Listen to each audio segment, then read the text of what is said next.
আমি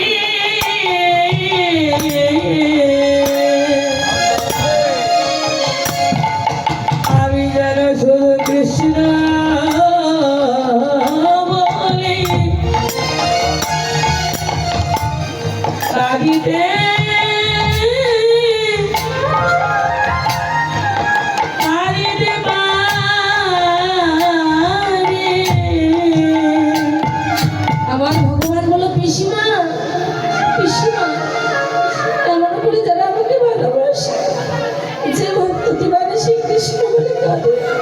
শত দুঃখের মাঝেও আমাকে যারা ভুলে না যায়, শত দুঃখের মাঝেও আমার নামকে যারা ভুলে না যায়, যারা আমাকে পাবার জন্য দিবানিশি কাঁদে, আমি ভগবান হয়ে যারা আমাকে পাবার জন্য দিবানিশি কাঁদে, আমি ভগবান সে ভক্ত চরণের দাস হয়ে যায়।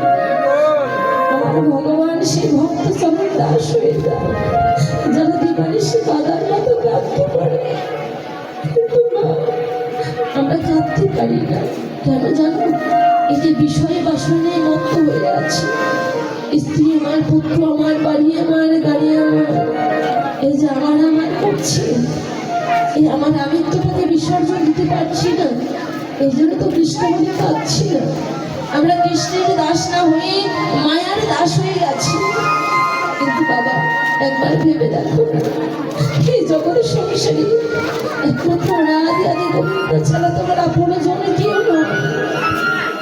এই জগৎ সংসারে যাদের সঙ্গে তুমি সংসার করছো, এটা হচ্ছে অভিনয়ের পর্ব। তারা তোমাকে ভালোবাসে না যতক্ষণ পর্যন্ত তোমার দেহে 10 ইন্দ্রিয় 6 রিপু সজাগ থাকবে, তোমাকে ভালোবাসবে। যখন তোমার চলার ক্ষমতা থাকবে না, বলার ক্ষমতা থাকবে না, বলার শক্তি থাকবে না, চলার শক্তি থাকবে না, এই সংসার তোমাকে আর ভালোবাসবে।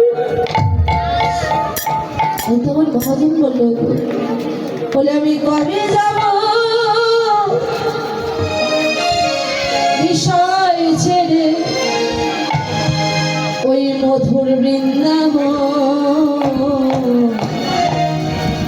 কৃষ্ণ নামে কাঁদবে কবে আমার দোলন,